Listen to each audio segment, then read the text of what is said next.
Good morning students. मैं doctor Manoj Kumar Pandey, assistant professor, department of zoology, Ganga Singh college, Chhapra.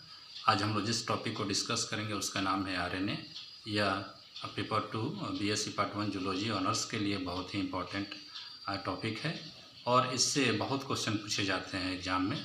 तो जैसा कि हम जानते हैं कि सेल प्रोसेस को मेंटेन करने के लिए जेनेटिक इन्फॉर्मेशन हमारे डीएनए में इनकोडेड होता है, लेकिन डीएनए के पास सबसे बड़ी समस्या है कि वह न्यूक्लियस को छोड़ के बाहर नहीं आ सकता है, क्योंकि डीएनए का प्रोटेक्शन न्यूक्लियस के अंदर ही होता है। तो सवाल ये उठता है कि हमारे बॉडी में जितने सेल्स हैं, फिर वहाँ जेनेटिक इन्फॉर्मेशन को कैसे पहुँचाया जाएगा। तो इस समस्या के समाधान के लिए प्रकृति ने आरएनए का निर्माण किया है। RNA is a molecule which transfer genetic information for the process of protein synthesis and control gene expression. RNA catalytic form में भी होता है, जैसे रिबोजाइम्स की बात हम करें, और दूसरा यह जेनेटिक मटेरियल की तरह भी काम करता है। जैसे जेनेटिक मटेरियल के तौर पे देखें तो यह कुछ वायरसेस और कुछ वायरस में काम करता है। तो आरएनए जेनेटिक भी हो सकता है, नॉन जेनेटिक भी हो सकता है, यह कोडिंग भी हो सकता है, नॉन कोडिंग भी हो सकता है, और यह नॉन कैटालाइटिक और कैटालाइटिक दोनों हो सकता है। आरएनए का जो थर्मोडायनेमिक स्टेबिलिटी है डीएनए से कहीं ज़्यादा है, और इसके प्राइमरी जो स्ट्रक्चर होता है बेसिकली सीक्वेंस ऑफ न्यूक्लियोटाइड्स होता है। लेकिन अगर इसके सेकेंडरी स्ट्रक्चर की बात करें तो इसमें हेलिकल स्ट्रक्चर भी पाया जाता है, जिस हेलिकल स्ट्रक्चर की डिस्कवरी 1955 में क्रिक द्वारा की गई थी। आरएनए का जो हेलिकल स्ट्रक्चर होता है वह ए फॉर्म में डोमिनेंट होता है, और जैसा हम जानते हैं कि डीएनए का जो हेलिकल फॉर्म होता है वह डोमिनेंसी अपना बी फॉर्म में दिखाता है। हालांकि इसका सेकेंडरी स्ट्रक्चर काफ़ी स्ट्रॉन्ग होता है, टर्शियरी स्ट्रक्चर जो होता है वीक बॉन्ड से इंटरेक्टेड होता है। आरएनए के पास बहुत सारे साइजेस और मल्टीपल फॉर्म्स पाए जाते हैं, और इसलिए हम कह सकते हैं कि आरएनए के पास विभिन्न प्रकार के अलग अलग फॉर्म्स होते हैं और इसके अलग अलग क्लासेस भी होते हैं। जैसे अगर इसकी टाइप की बात करें तो आरएनए विभिन्न प्रकार के हो सकते हैं, जैसे mRNA, tRNA, rRNA, snRNA, SNORNA, ScRNA, SciRNA, HNRNA, TMRNA और टीलोमरेज आरएनए। तो सबसे पहले हम देखते हैं कि जो mRNA है, स्वाभाविक तौर पे इसको हम लोग मैसेंजर आरएनए बोलते हैं, जो जेनेटिक इन्फॉर्मेशन को कैरी करता है कोडोन के रूप में, और जो प्रत्येक कोडोन होता है वह 3 बेसेस से बना हुआ होता है जो किसी पार्टिकुलर एमिनो एसिड को स्पेसिफाई करता है। अब mRNA जो यूकैरियोटिक सेल में पाए जाते हैं वह मोनोसिस्टोनिक होते हैं, और जो प्रोकैरियोट में पाए जाते हैं वह पॉलीसिस्टोनिक होता है। पॉलीसिस्टोनिक आरएनए में जो बेसिकली प्रोकैरियोट में पाए जाते हैं, इंटरसिस्टोनिक रीजन भी पाए जाते हैं उसमें। आरएनए में बहुत सारे और भी रीजन होते हैं, जैसे लीडर रीजन जो 5' होता है, अनट्रांसलेटेड 5' होता है, उसको लीडर रीजन कहते हैं, और जो अनट्रांसलेटेड 3' होता है उसको टेलर रीजन कहते हैं। अब आते हैं टीआरएनए। टीआरएनए ट्रांसफर आरएनए के नाम से भी जाना जाता है, और इसको एडाप्टर मॉलिक्यूल कहते हैं। एडाप्टर मॉलिक्यूल की डिस्कवरी सबसे पहले 1965 में की गई थी, और इसके स्ट्रक्चर को समझने के लिए होली मॉडल का हम लोग इस्तेमाल करते हैं, जिसको होली और उनके कोवर्कर्स ने डिस्कवर किया था। टीआरएनए में बहुत सारे लूप्स और स्टीम होते हैं। जैसे अगर इसकी आर्म्स की बात करें तो इसमें बहुत सारे आर्म्स भी होते हैं, जैसे एक्सेप्टर आर्म और लूप, डी आर्म और लूप, एंटीकोडन आर्म और लूप, और टी आर्म और लूप। सबसे पहले अगर हम लोग एक्सेप्टर आर्म की बात करें तो इसमें इसके स्टीम में 7 न्यूक्लियोटाइड्स पाए जाते हैं, और जो इसके लूप होते हैं उसमें 4 न्यूक्लियोटाइड्स पाए जाते हैं जो अनपेयर्ड होते हैं। खासकर यहाँ एक विशेष प्रकार के कंजर्व सीक्वेंस पाए जाते हैं जिसको सीसीए सीक्वेंस भी कहा जाता है। जो डी आर्म होते हैं वह वेरिएबल रीजन होता है। एंटीकोडन रीजन में जो स्टीम होता है उसमें 5 न्यूक्लियोटाइड्स, और जो इसके आर्म होते हैं उसमें 7 न्यूक्लियोटाइड्स पाए जाते हैं। उसी तरह टी आर्म में जो स्टीम होता है उसमें 5 न्यूक्लियोटाइड्स, और जो लूप होता है उसमें 7 न्यूक्लियोटाइड्स पाए जाते हैं। आरएनए के बहुत सारे क्लासेस होते हैं।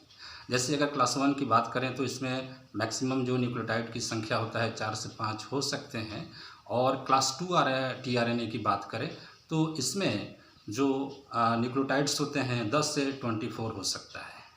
आजकल एक नया क्लास 2 आरएनए की डिस्कवरी हुई है। यह बेसिकली 21 जो एंजाइम सोलेनोसिस्टीन है उसके लिए इस्तेमाल किया जाता है। अब आते हैं आरआरएनए।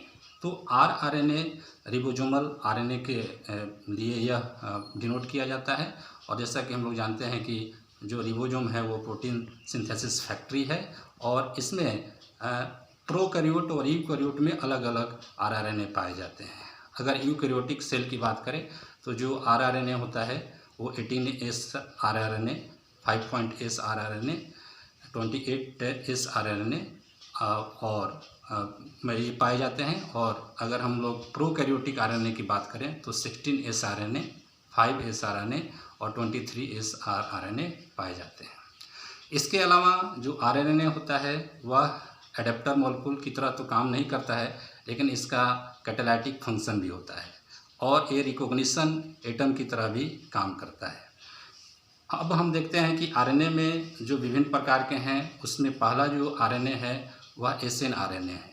तो इसका मतलब होता है small nuclear RNA. Small nuclear RNA वह आरएनए होता है जो न्यूक्लियस में पाया जाता है और किसी खास प्रकार के प्रोटीन से एसोसिएटेड होता है, इसीलिए इसका नाम है स्मॉल न्यूक्लियर रिबोन्यूक्लियोप्रोटीन। और इसका जो मुख्य काम होता है वो होता है आरएनए स्प्लाइसिंग। अब आरएनए स्प्लाइसिंग यह एक नया शब्द होता है जिसका ये काम होता है कि आरएनए में जितने भी इंट्रॉन हैं जो नॉन कोडिंग सीक्वेंस है उसको डिलीट किया जाता है या बाहर निकाला जाता है। दूसरा है एसएनओ आरएनए। एसएनओ आरएनए का अर्थ होता है स्मॉल न्यूक्लियोलर आरएनए। ये भी किसी खास प्रकार के प्रोटीन से एसोसिएटेड होता है, इसलिए इसका नाम है स्मॉल न्यूक्लियोलर रिबोन्यूक्लियोप्रोटीन। और ये बेसिकली जो काम करता है यह केमिकल मॉडिफिकेशन का काम करता है और यहाँ यह मिथाइलेशन ऑफ आरएनए का काम करता है। तीसरा है जीआरएनए। जीआरएनए का अर्थ होता है गाइड आरएनए। और गाइड आरएनए की चूँकि डिस्कवरी सबसे पहले एक प्रकार के प्लास्टिड माइटोकॉन्ड्रियल में हुआ था और 1993 में इसकी डिस्कवरी हुई थी और इसका काम होता है आरएनए एडिटिंग। तो आरएनए स्प्लाइसिंग, आरएनए एडिटिंग दोनों अलग अलग चीज़ें हैं। और यहाँ आरएनए एडिटिंग के लिए या तो हम लोग यूरिडाइलेज को इंसर्ट करते हैं या डिलीट करते हैं, जो आरएनए स्प्लाइसिंग से अलग है। दूसरा जो आरएनए है वह स्मॉल साइलेंसिंग आरएनए है जिसके बहुत सारे प्रकार हैं। जैसे उसमें हम लोग देखते हैं माइक्रो आरएनए है, पीआई आरएनए है और स्मॉल इंटरस्पर्सिंग आरएनए है। माइक्रो आरएनए जो है बेसिकली यह 20 से 30 न्यूक्लियोटाइड का बना होता है, लेकिन इसका फॉर्मेशन का प्रोसेस काफ़ी कॉम्प्लेक्स होता है। माइक्रो आरएनए का फॉर्मेशन न्यूक्लियस में होता है और न्यूक्लियस में इसको फॉर्म करने के लिए एक प्राइमरी माइक्रो आरएनए की ज़रूरत पड़ती है। और प्राइमरी आरएनए बनाने के लिए सबसे पहले 60 से 70 न्यूक्लियोटाइड्स की आवश्यकता पड़ती है, जहां यह प्राइमरी आरएनए माइक्रो आरएनए से अटैच रहता है। और यहाँ एक एंजाइम ड्रोसा एंजाइम के नाम से जाना जाता है जो इसमें बहुत ज़्यादा रोल प्ले करता है और इसके लिए टोपोआइसोमरेज 2 की भी आवश्यकता पड़ती है। ड्रोसा एंजाइम की सहायता से सिंथेसिस तो माइक्रो आरएनए का होता है, लेकिन यह न्यूक्लियस से साइटोप्लाज्म में नहीं आ पाता है, इसीलिए एक प्रोटीन की आवश्यकता पड़ती है जिसका नाम है एक्स प्रोटीन, जो माइक्रो आरएनए को न्यूक्लियस से साइटोप्लाज्म में लाता है। और अब सवाल उठता है कि जो प्राइमरी आरएनए माइक्रो आरएनए से अटैच है वह दोनों को अलग कैसे किया जाए। तो दोनों को अलग करने के लिए एक विशेष प्रकार के भी एंजाइम की आवश्यकता होती है जिसको हम लोग डाइसर एंजाइम बोलते हैं। इस तरह माइक्रो आरएनए का सिंथेसिस प्राइमरी आरएनए से हो जाता है।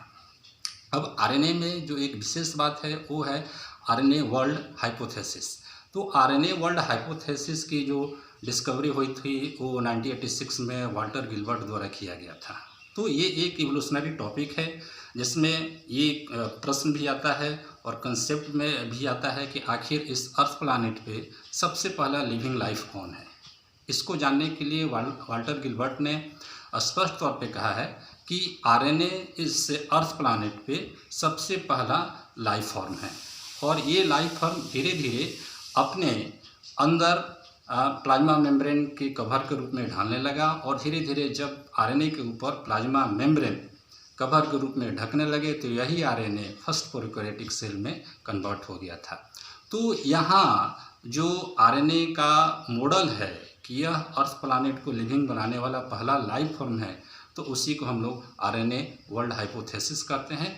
चूँकि यह आरएनए वर्ल्ड हाइपोथेसिस ये बताता है कि आरएनए के आरएनए के मॉडिफिकेशन या म्यूटेशन में हुआ होगा, तभी जाके कहीं ना कहीं डीएनए का निर्माण हुआ होगा। इसलिए बहुत सारे रेफरेंस में बात उभर के भी आती है कि RNA is the mother of DNA. तो यहाँ हम लोगों ने देखा कि आरएनए के विभिन्न फॉर्म्स होते हैं। आरएनए कैटालाइटिक भी हो सकता है, जेनेटिक भी हो सकता है, एमआरएनए, आरएनए, टीआरएनए और बहुत सारे ऐसे आरएनए के बारे में हम लोग बात किए जो हमारे सेल में पाए जाते हैं। तो आज आरएनए के लिए इतना ही। Thank you very much.